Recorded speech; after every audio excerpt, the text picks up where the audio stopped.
अस्सलाम वालेकुम जी। मेरा नाम गुलाम मुर्तज़ा है। मैं एनसीडी प्रोग्राम में एज अ डाटा एनालिस्ट काम कर रहा हूँ।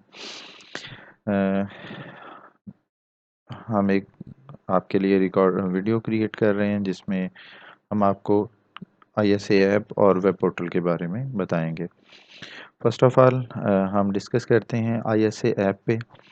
आईएसए ऐप में हम जो है वो ये होता है जी कि जो हमारे पास फर्स्ट टाइम हमारे पास डेस्क पे पेशेंट आता है, उसने आईएसए ऐप पे अपने डेमोग्राफिक्स और बाकी इंफॉर्मेशन जो है वो इंटर करवानी होती है, जो कि हमारा डेस्क पे जो एक स्टाफ बैठा होगा वो इसको इंटर करेगा।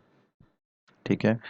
अब क्या है, हर हेल्थ फैसिलिटी के पास आपका अपना यूज़र नेम और पासवर्ड होगा, वो इसको इंटर करेंगे और इसमें साइन इन हो जाएंगे। जैसे मैं अभी इस पे साइन इन हो रहा हूँ। ठीक है जी। अब इसमें क्या है जी कि आपने फर्स्ट ऑफ ऑल आपने यहाँ पे जाना है, तो ये जो सेकंड ऑप्शन आ रही है ये बेसिकली डेमोग्राफिक्स की ऑप्शन है। तो हम इस पे क्लिक करेंगे तो एक उसकी डेमोग्राफिक्स की जो प्रोफाइल है वो एक ओपन हो जाएगी। यहाँ पे हम पेशेंट का नाम लिखते हैं। लेट्स सी मैं यहाँ पे उसका नेम लिखता हूँ, उसकी डेट ऑफ बर्थ देता हूँ,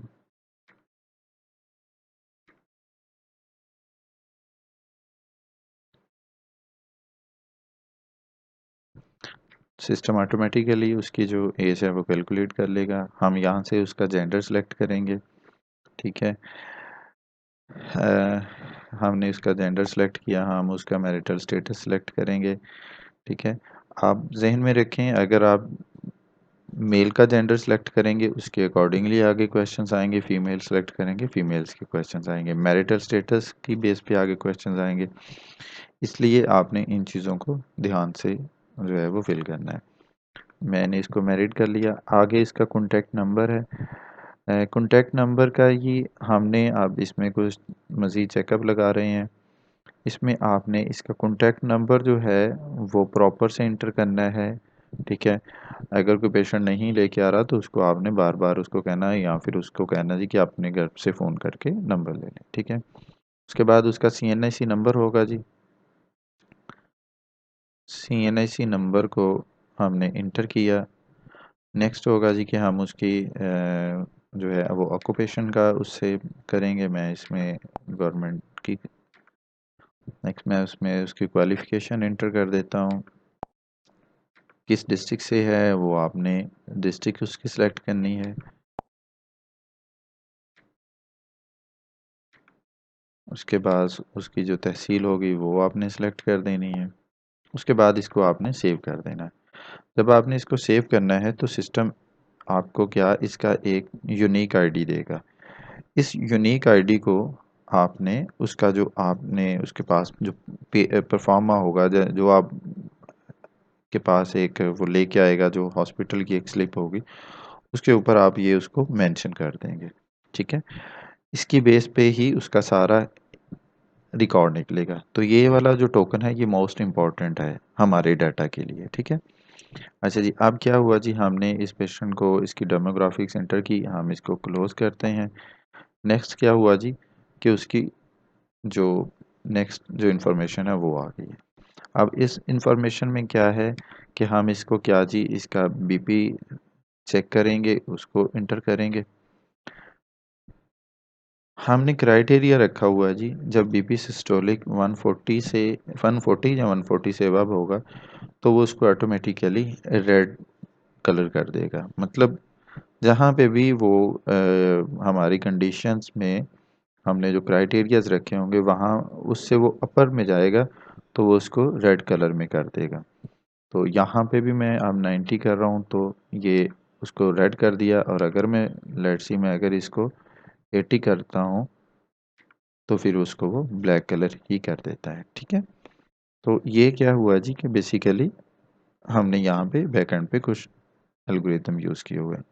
अब आपने इसकी हाइट इंचेस में देनी है, तो मैं इसकी हाइट जो है वो इंचेस में इंटर कर दी है।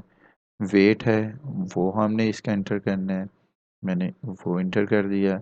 इसकी BMI जो है वो ऑटोमेटिकली कैलकुलेट होगी और सिस्टम ने बता दिया कि ये जो है पेशेंट ओबीज है।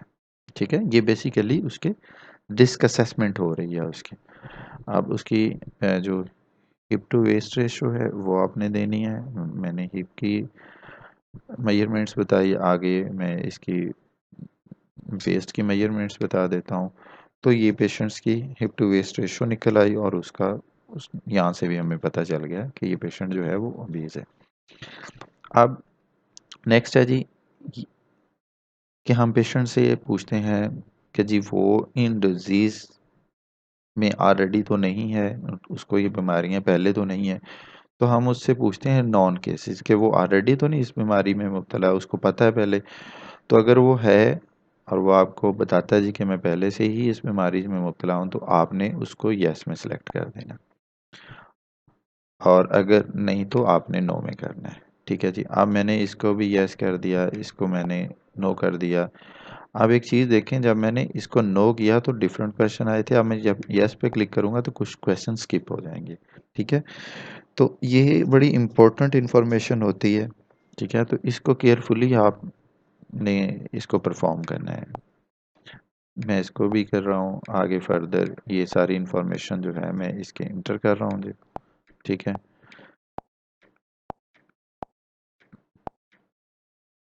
ये आपने सारे क्वेश्चन पेशेंट से पूछने हैं, ये इसको आपने फिल कर देना है। ठीक है, अब आपने इस पे सेव एंड कैलकुलेट रिजल्ट पे क्लिक करना है। जब आपने इस पे क्लिक किया तो आपको सिस्टम ने खुद ही बताया कि आपने इसको क्या करना है।